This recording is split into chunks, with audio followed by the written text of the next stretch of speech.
Hello and welcome to this special edition of Mississippi Insight. I'm Byron Brown.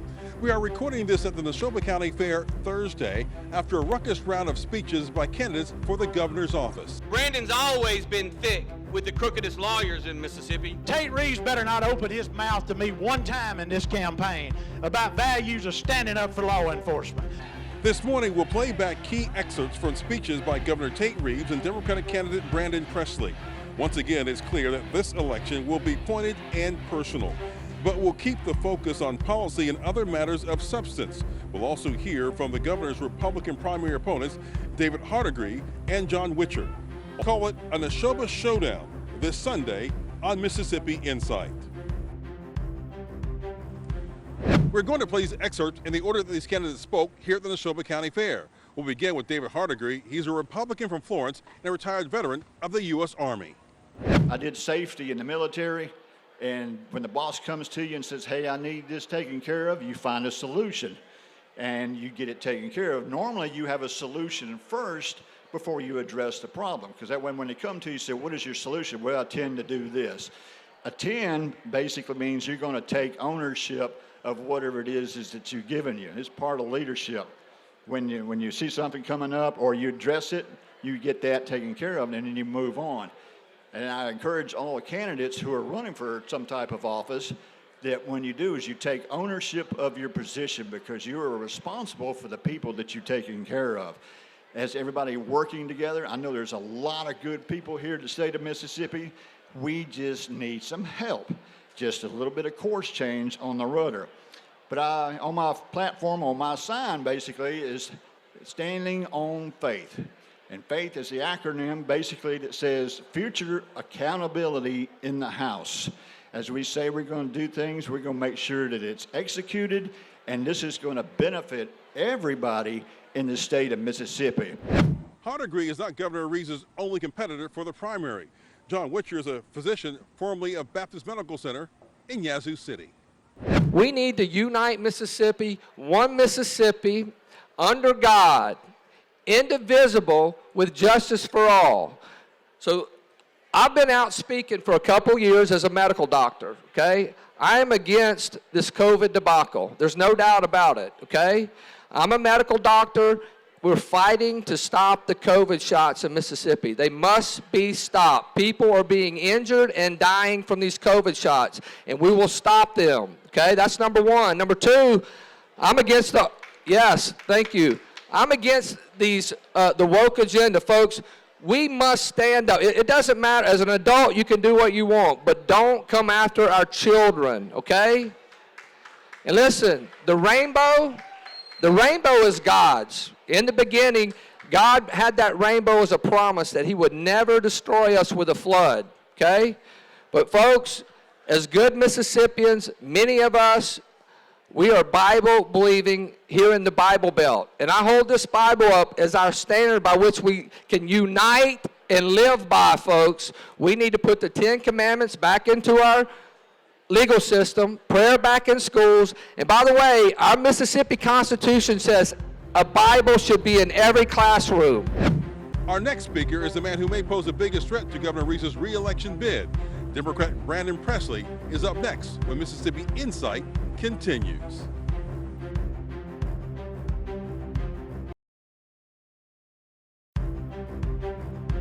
Let me say first and foremost, it's great to be at the Neshoba County Fair. You know, this is an historic day for lots of reasons. It's a special day. Because in a minute after I get through talking, Governor Reeves is going to come up and he's going to give his last speech as governor of Mississippi at the Neshoba County Fair.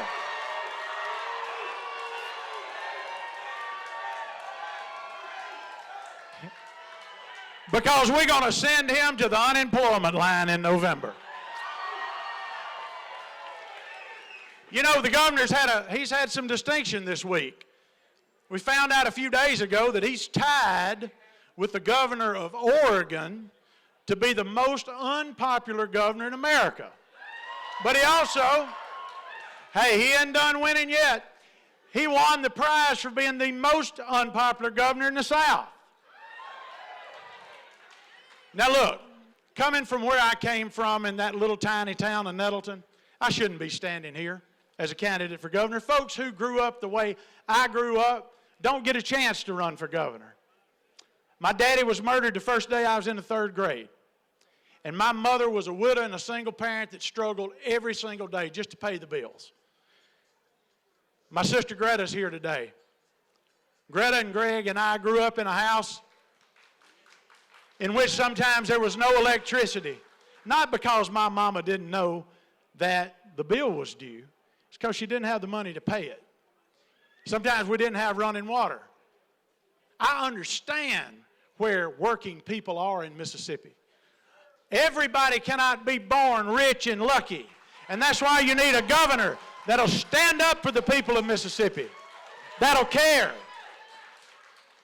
There was no silver spoon in sight in our house.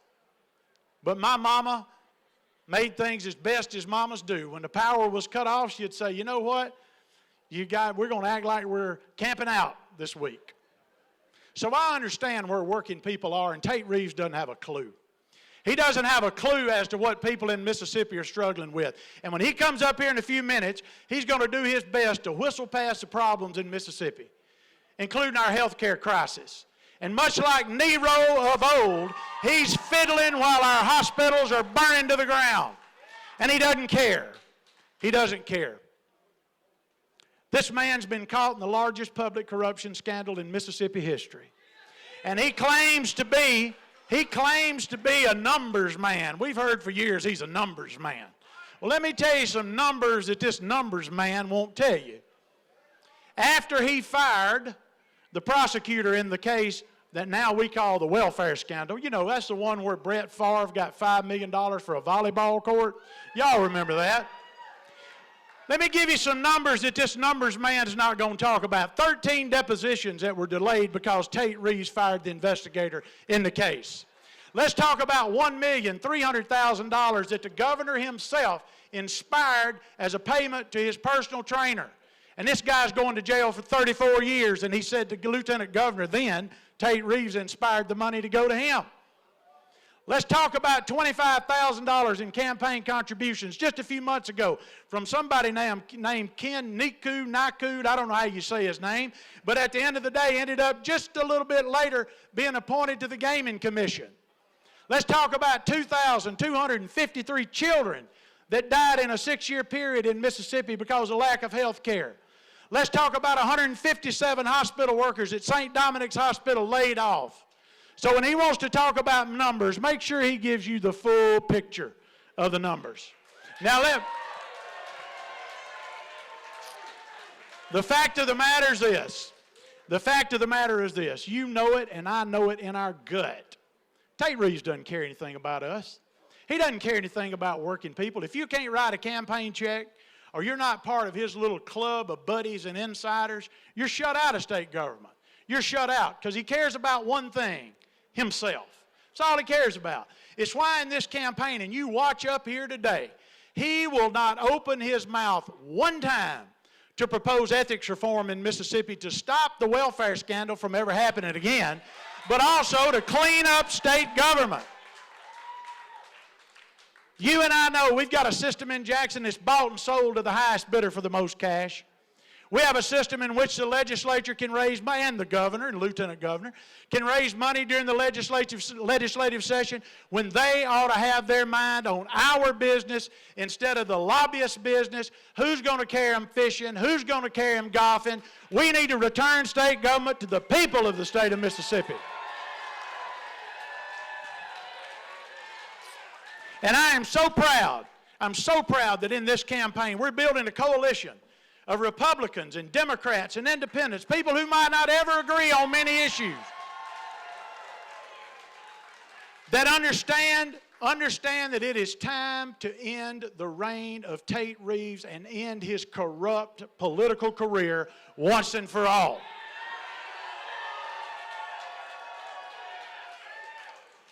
Now I'm running this race on values that I learned in my small hometown where I was mayor, where I cut taxes twice.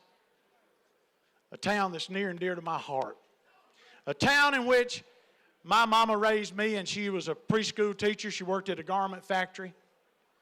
She prayed for us every night, all day, every day sometimes. I understand what it is to be a survivor. I understand what it means just to scrape by. I understand where working people are. And for all of those in Mississippi that are left out, that Tate Reeves doesn't know exists, families like mine don't exist in Tate Reeves' mind. When my name goes on the ballot in November, your name goes on the ballot in November. And the values that I learned from my uncle, the late sheriff of Lee County, Harold Ray Presley, who was murdered in the line of duty. This is a badge that belonged to him.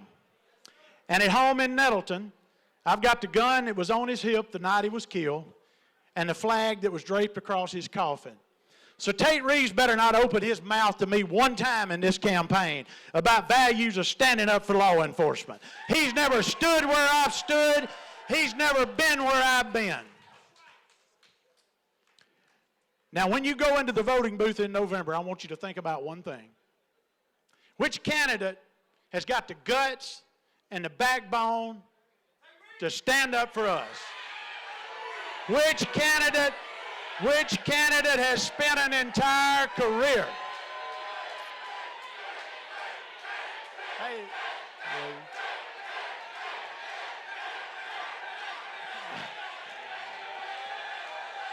Which candidate in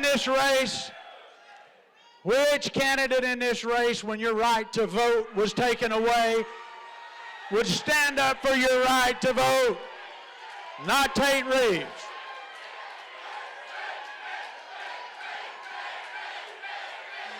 Now, we understand clearly in this campaign what it comes down to. Whether you got a governor that's got some guts or somebody that'll play along with the system. Somebody who's been a product of the system. And we've proposed a bold ethics plan to clean up state government, to put corrupt politicians where they belong, in jail. And I want to send this message. I want to send this message today to all of Tate Reeves' little insiders and lobbyists and buddies and influence buyers. I want to tell you this. Come November the 7th, in the words of that old Willie Nelson song, you can shut out the lights, the party is over. Thank you very much.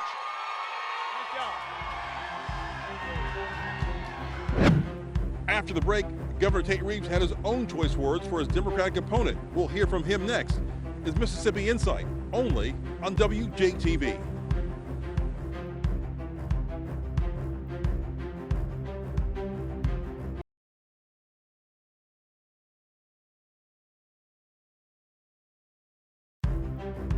Our final speaker for the day is Honorable Tate Reeves, Republican candidate for Governor of the state of Mississippi.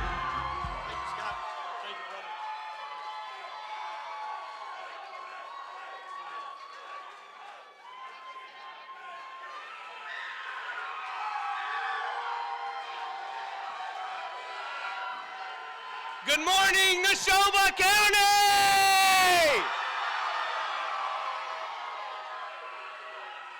You know, here in Mississippi, we're mighty proud of all the great fiction writers in our history. Eudora Welty, William Faulkner, Willie Morris, and today, Brandon Presley. His campaign is all fiction. To hear Brandon's fiction, Mississippi is just not doing very well, and it's all my fault. He began his campaign with this simple foundation. Are you taking notes? He said, and I quote, under Tate Reeves' leadership, we are moving in the wrong direction. That's what Brandon Presley said. The math says, sir, the math says that is pure fiction.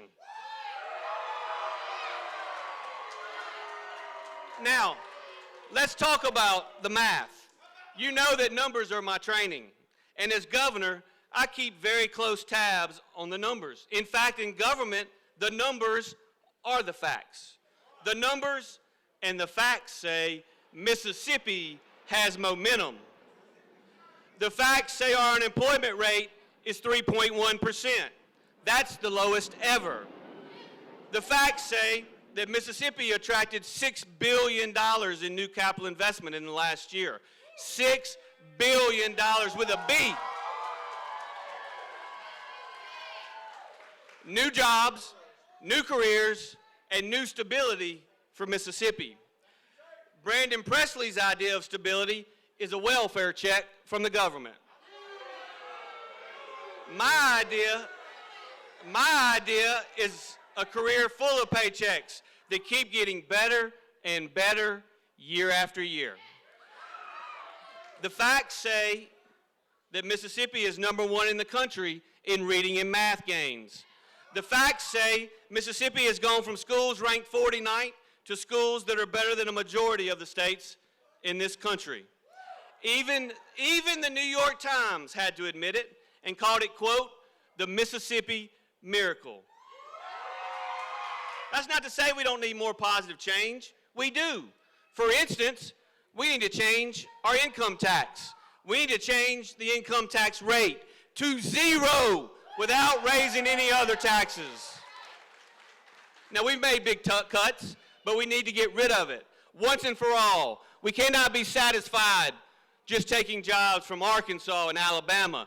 Mississippi is competing with Florida and Tennessee and Texas, and with your help, we can win.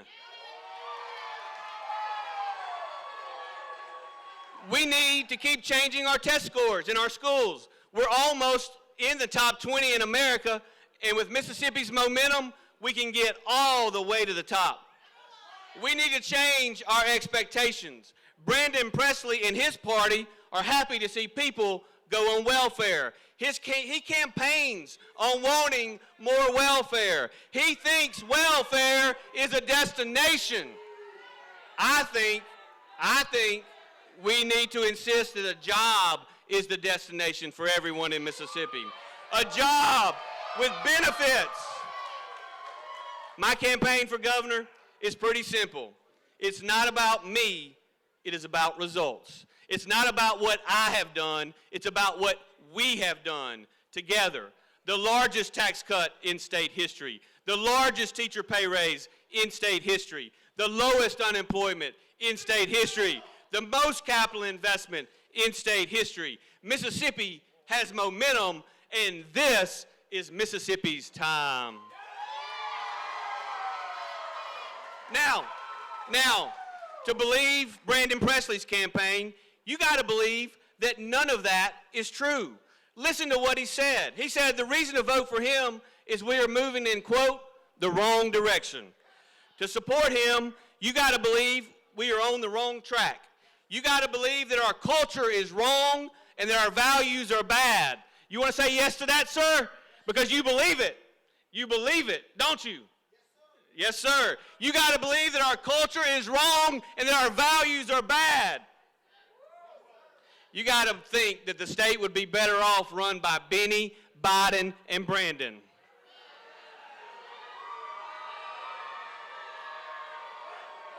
You'd have to forget facts that you've seen with your own eyes. Mississippi has momentum. I know it, and you know it. You see it in our schools. You see it with your friends at church. You see it in your businesses. You can even read about it in the newspapers, though not usually in the Jackson newspapers.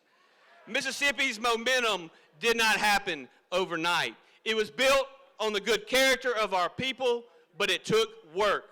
As a state, we came together and we decided 20 years ago to break the Democrat monopoly in government. We spent the first 10 years undoing their mess. We spent the next 10 years putting conservative policies in place. And I've been proud of being a part of it every step of the way. I've been proud to argue for hard decisions, even when I had to stand alone. I've not always done what was politically popular. I've not always done what was easy. I have not sugarcoated it. I have not gone along to get along.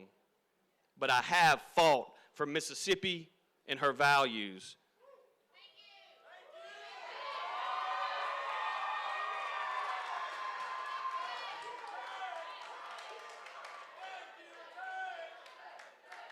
Chances are, now look, chances are,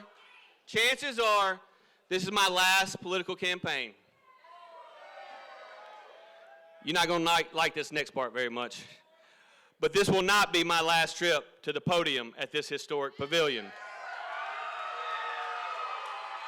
With your help, we will make a stand this November. We will tell the world that right is right and wrong is wrong. We will tell the world that Mississippi protects the unborn, and we will never back down. We will tell the world that Mississippi is open for business. We will tell the world that Mississippi is ranked last no more.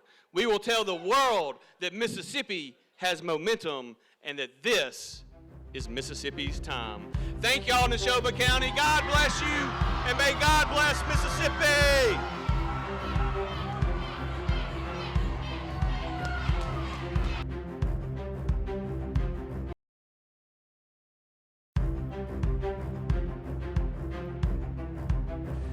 It was a busy week in Neshoba County, but our election coverage is far from over. Next week, we'll look ahead to the Republican primary for the Lieutenant Governor's office and monitor 12 News for full coverage of state primaries on Tuesday, August 8th. Big thanks to organizers of the Neshoba County Fair and for their fantastic hospitality this week. I'm Byron Brown from all of us here at 12 News. Make it a great weekend.